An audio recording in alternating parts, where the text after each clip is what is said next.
Welcome to Out of Capes podcast for Arrow Season 8. Season 3. Man, we're coming from the What future. happened to the previous five seasons? This podcast is from the future, baby. Arrow Season 3, Episode 8, titled The Brave and the Bold.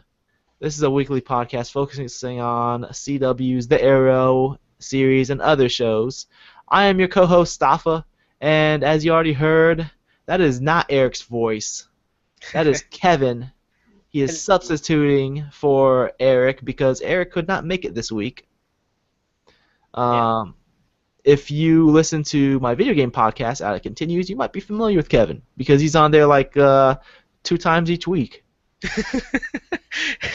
Man, that's more times than you have the podcast. Yep.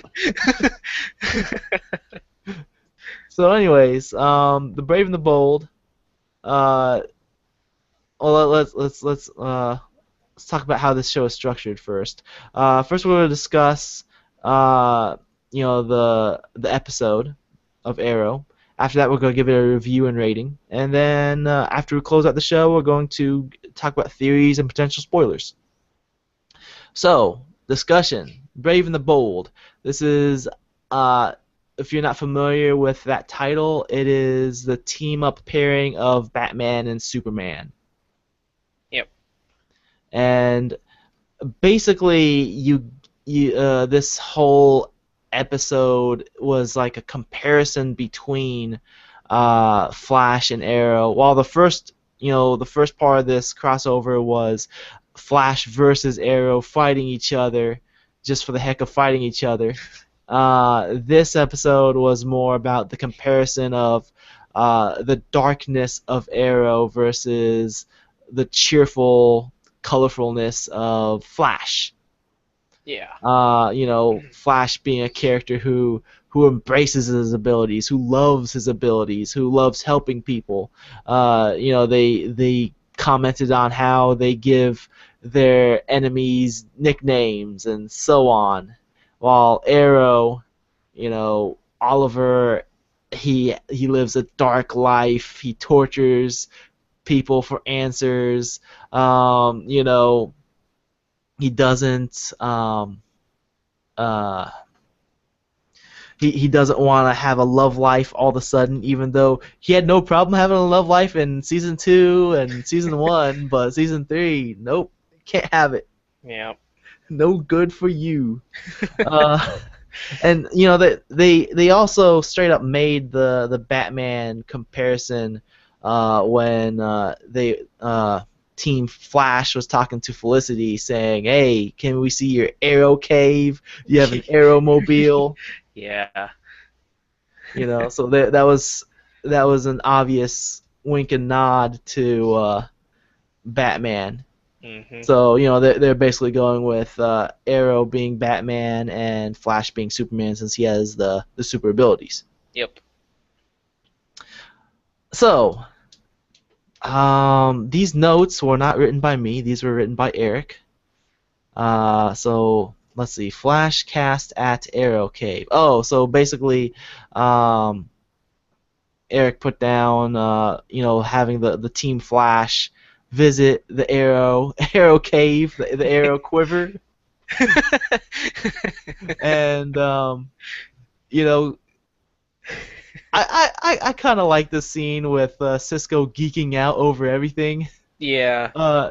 Cisco, when he was first introduced in Arrow season 2, I hated him and wanted to punch his face. But now I'm going to love him as one of the best characters. Especially when he made that Yoda joke in the episode of Flash.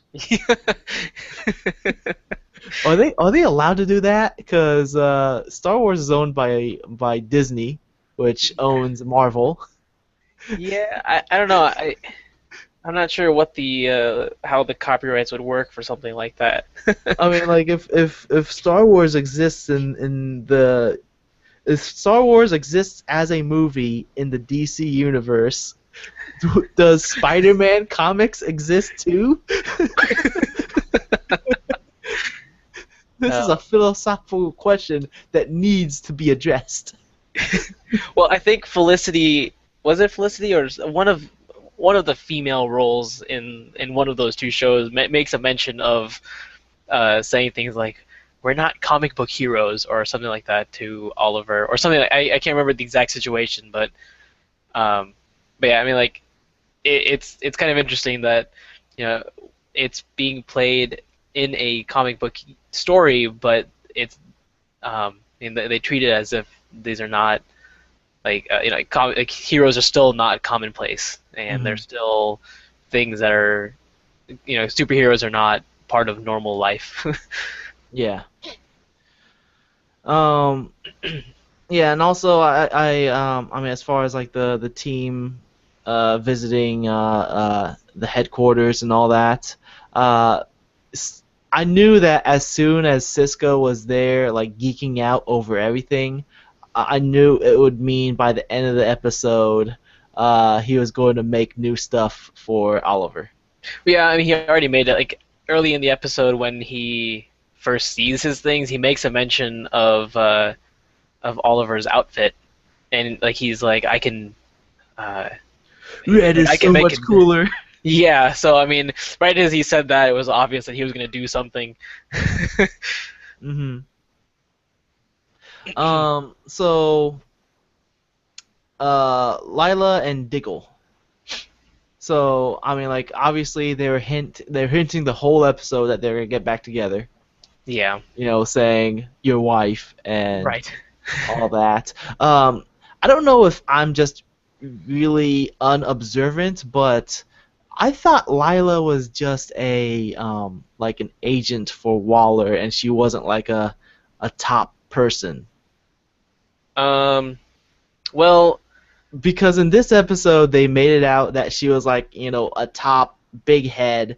That's why Captain Boomerang was after her. I think the I reason just thought she was he just was like, after her was because she was the one who did detonate the bombs of the previous Suicide Squad, but his cranial bomb or whatever it was, like, it malfunctioned, so he was the only one who survived, and so he was taking revenge on her. So I guess maybe, like, at some point in the past she was higher up. oh yeah, I remember now. She did mention that it was her executive choice or something like that. Yeah, yeah. So, like, she had control at some point in the past over the previous Suicide Squad, and all of them did die except for Boomerang, hmm and that's why he was taking revenge on her.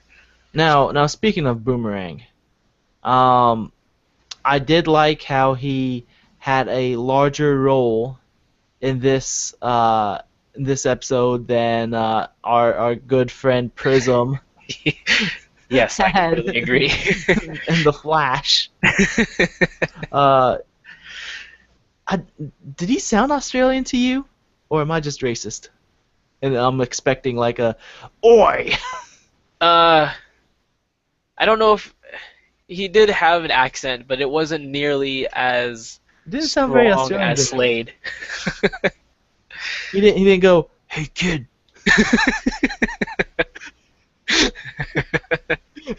No, he didn't do that at all. But by the end of this episode, Captain Boomerang and Slade were in the same prison. Yep. And the conversation went like this: "Hey kid, we're sharing the same cell. Oi, can you pass me the shrimp on the Barbie?"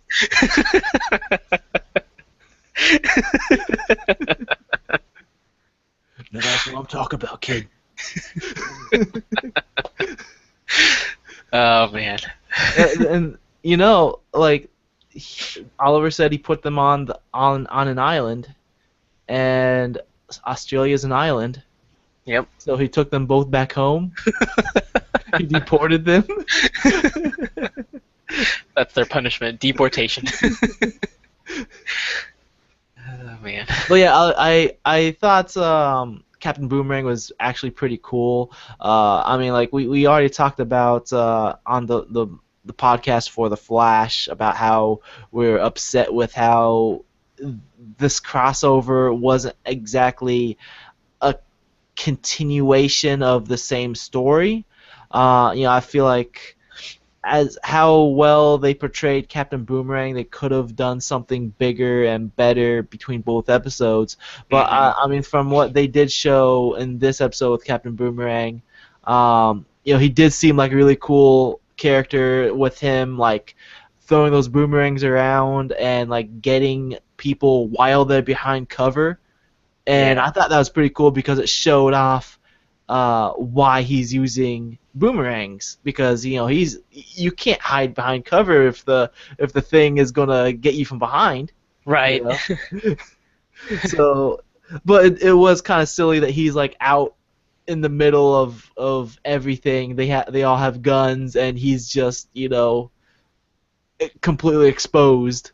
Yeah, actually, I was reading an article last night where this I forgot which website it was on, but I think it was actually it may have been Forbes, but uh, the article, like the author was like really hating on this episode.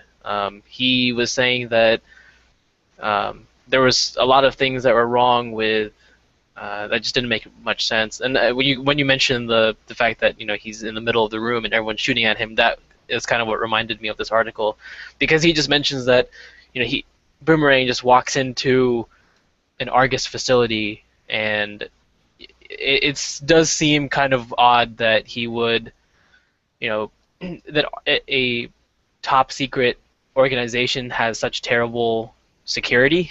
Yeah, Because they show him at first just walking up and killing one guard. Like yeah. this is Argus. This is not this is not like a standard. This is much more secure than just a standard government building, even There's probably. more security at the airport. Right. And so I mean, They didn't even give him a cavity search at Argus.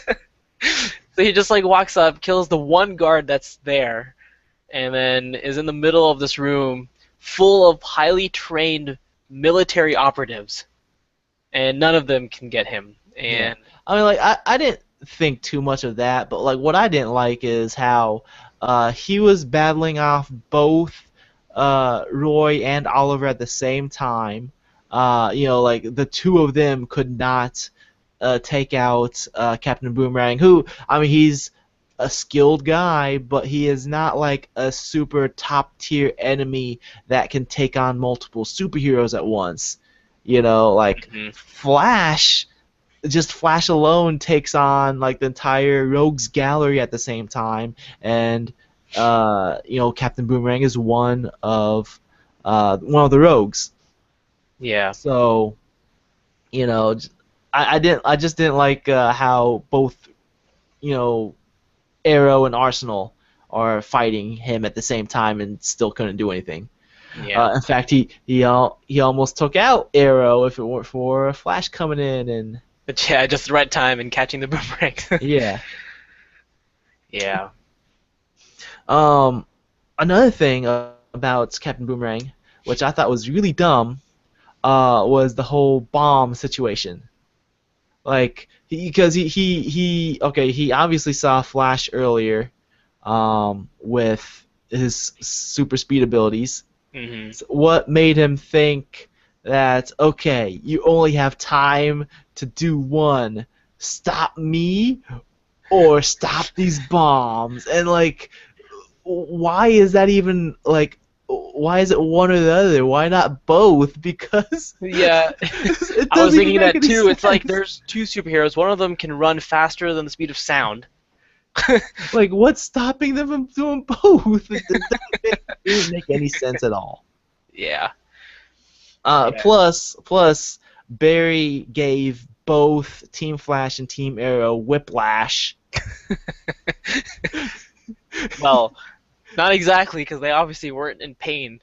Plus, he put them each in danger by placing them all in front of bombs, and only one of them had wire cutters. I think Felicity was the only one who had wire cutters.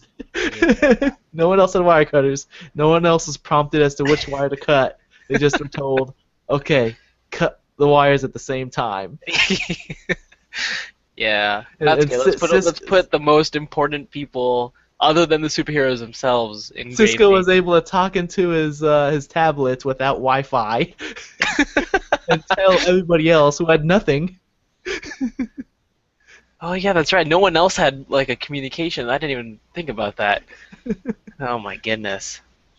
Um, They just looked overlooked a lot of things in these now, two now, episodes. now, one thing that is becoming infamous on Arrow is uh, the good guys find out that uh, the bad guys are tracking them or tricking them or something, and then immediately, as soon as they find out, the bad guy has infiltrated their headquarters or where they are currently at and busts in. Yeah, because they had taken the phone that was encrypted, but it was a fake phone. It was like the I episode mean, with Felicity and her mom, and she's like, "Wait, you got an email? Boom!" yeah, that Everyone was busts in. someone Yeah, wanted you to be here, and and then then immediately they get and then kidnapped. this one, they're like, "Uh-oh, this phone just turned on right now. We're being tracked. Man, Captain Boomerang is faster than the Flash." Because he was able to follow them like within a second, break through into their headquarters. He found the secret entrance Yep. that not even Thea can open. Right. He goes in, throws one boomerang at Lila, and rather than making sure the job is done, he runs off because he's afraid of Felicity and Caitlin. Right. Oh, yeah. Why did he leave? Wasn't there? Did he just leave after? Well, maybe because he thought he killed Lila, and so he just thought that his job was done. He didn't confirm the kill though. That's true. You gotta confirm the kill. He is a trained expert, and he's not even confirming the kill. Nope. He, he's like, well, I never miss. It's like Deadshot. Oi, I never miss. So, yeah, and I mean, we got anything else to talk about? I mean, we talked about the comparison between how dark Oliver is and Yeah. you know the tone of the Flash, all that. Do we have anything else you want to cover? I don't think so. Oh, there's one thing that I forgot to mention during the Flash podcast, but I'll mention that here because it's Arrow related. Hmm. The last scene of the Flash, or one of the last scenes of the Flash, Oliver gets confronted by a woman, and Oh he's like, yeah. "Oh, it's you," and Yeah. that was it. That was. I don't know if you remember, but Was it in his season two, his baby mama? yeah, in season two, that was the person that Oliver had gotten pregnant before he left on the Queen's Gambit. Like that was something one of the flashback Okay, like pieces of the and show. Moira paid her off. Yeah, because yeah, she said take the money and then tell Oliver that the baby died, Yeah, I and didn't then move to recognize. Starling City. I mean, sorry, move to Central City. Okay, And I didn't recognize the lady. I don't know if it was the same actress or what. yeah, I think she was the same actress, but I think she had a different hairstyle, so she looked really different. Okay. Um, but yeah, so this means that we're gonna have Arrowette. She's gonna get introduced No, to. that already happened with Cupid. I'm just kidding. You already know what happens when females try to live up to the arrow. They're insane. Oh, they say it was a son, right? They said it was Uh, Oliver's son or daughter. I can't remember if it Okay. was a boy or a girl. I just remember that I think she said. she was pregnant, and then Mora Okay, so paid it's her not off. gonna be Arrowette. It's gonna be Roy too. I don't know.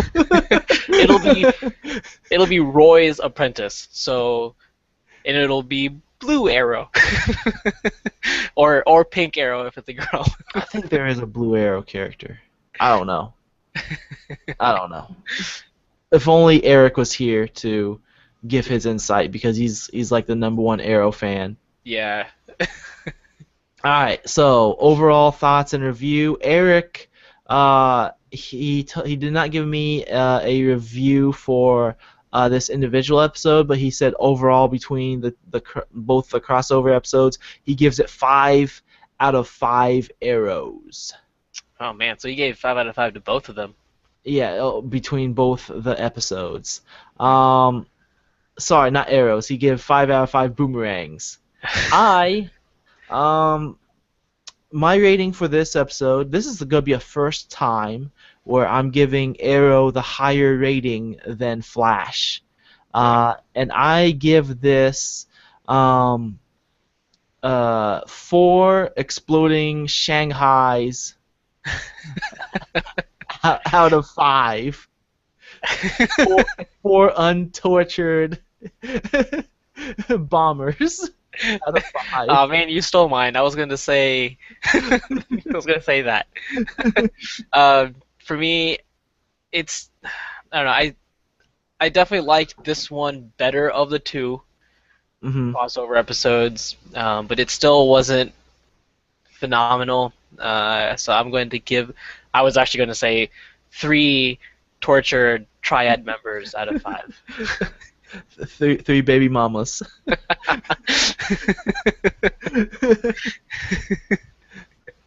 All right, so let's move on. We're gonna close the show for those listeners who do not want to go into the spoiler section, but we will have a spoiler section after the closing, so stick around if you want to listen to that.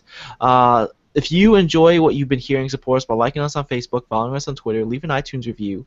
You can contact by email, that is capes@outofcontinues.com. We'll read your feedback on the show. All of those can be found on the website, www.outofcontinues.com/TV podcasts. You can also check out my video game podcast. It is outofcontinues.com. I post a new episode every Monday. You can also give me a tweet. I am at Sayed Stafa. That's SAYEDSTAFA. And Kevin is? I am at KS Trehan. That's at KSTREHAN. Awesome. With that said, I am Stafa. And I'm Kevin. And if you're not joining us in the spoiler section, I'll see you next week. Spoilers. Spoilers. Spoilers. So, we have a few spoilers. I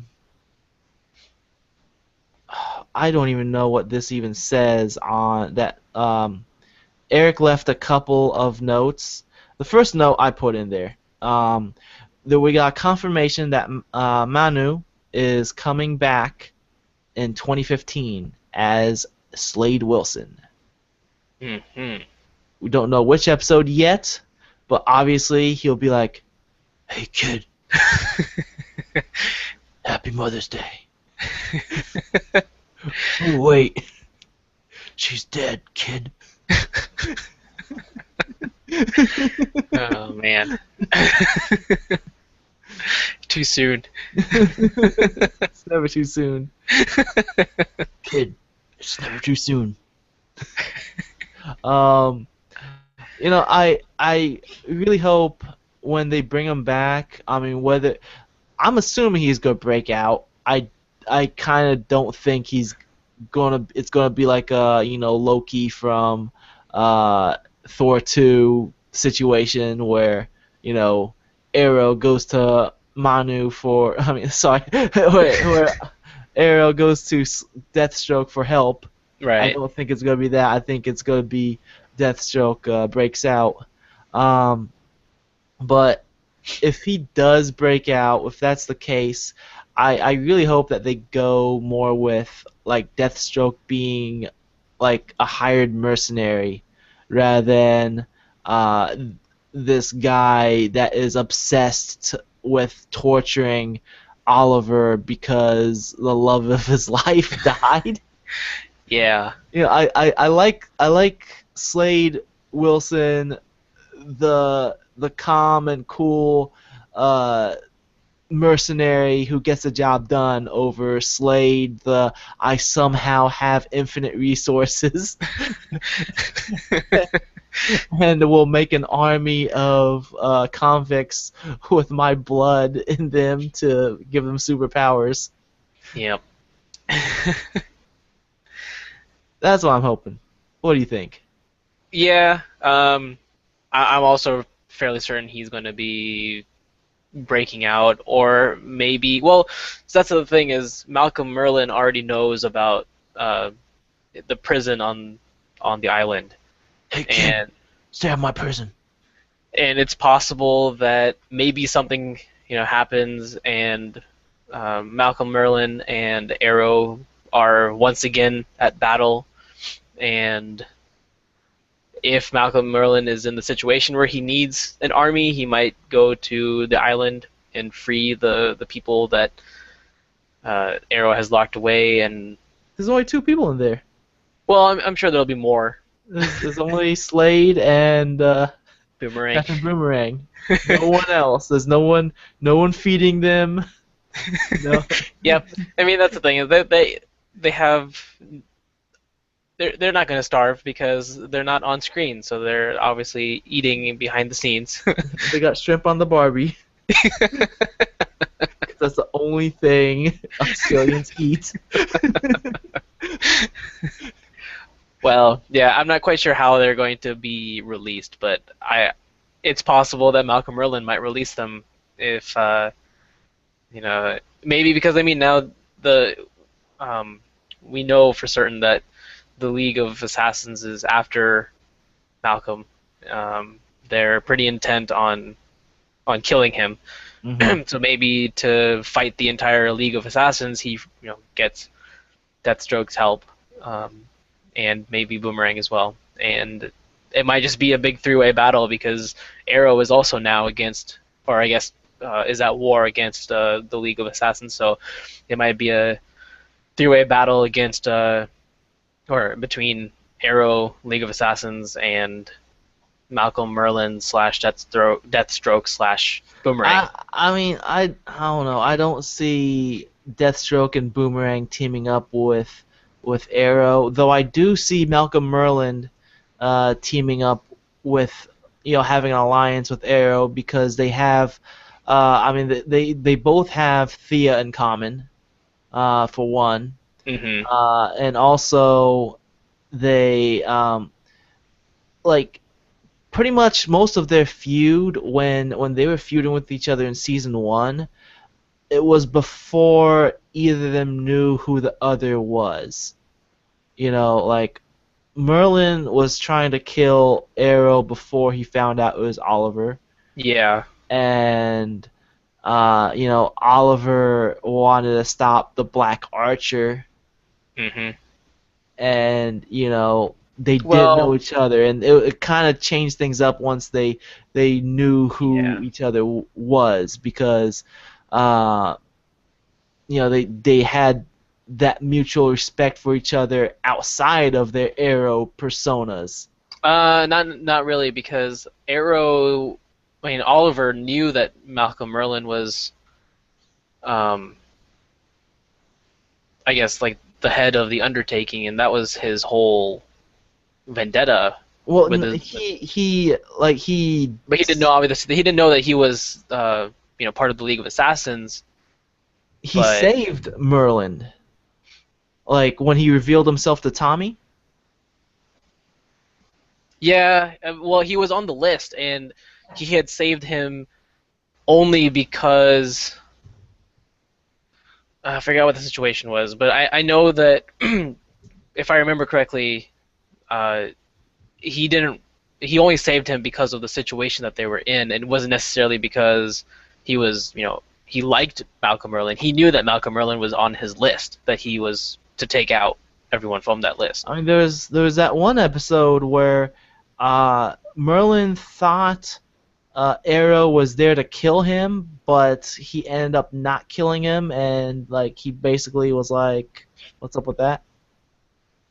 I can't remember which episode that was, but it was like, Merlin made an expression like, "Huh, he didn't come here to kill me. He saved me instead." That is Well, awkward. yeah, that was the part when he helped Tommy give Malcolm the blood transfusion because of the poisoned bullet. But I still think that, I mean, I know that Arrow was still after Malcolm Merlyn because he was on the list, but given the situation, he didn't kill him at that time. So I don't think, I mean, the respect between Malcolm and Oliver, I mean, Malcolm might still respect Oliver, but Oliver knows that Malcolm is on his list of targets. I just I think.